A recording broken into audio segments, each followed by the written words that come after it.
This is part 3 of the series on diabesity. Again, maybe not a word, but you get the point.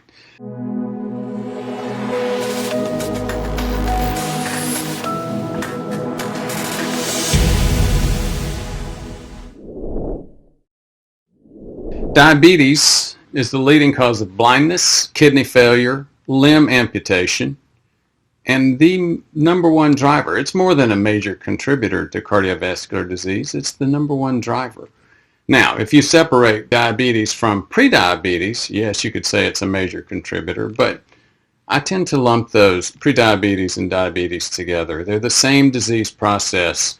The people that have full-blown diabetes are just folks that have a documented blood sugar over 200 at one point in time, fasting blood glucose over 125, or hemoglobin A1C over 7. These are all fairly arbitrary cut points.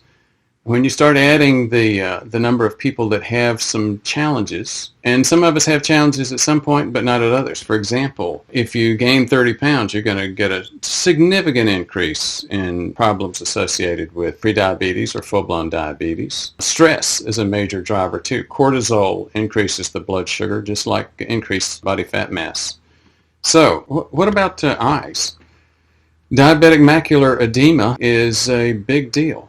When you look at it, over 3%, almost 4% of Americans age 40 and older have diabetic macular edema. This is, again, far more prevalent than we understand or than we tend to realize. Another thing to realize is that diabetic eye damage is not just for diabetics. At the time someone gets a diagnosis of type 2 diabetes, 30% of us already have damage to our eyes from the high blood sugar, high insulin. That same process. We just have not gotten a diagnosis of full-blown diabetes at that point. Again, this is a very serious disease. I've gotten some feedback recently that I'm focusing a lot on it. You bet I am. Thank you for your interest. Did you want to go to the intensive experience in Louisville but just didn't have that kind of money or time?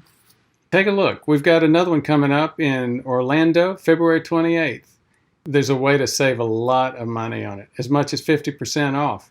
Take a look.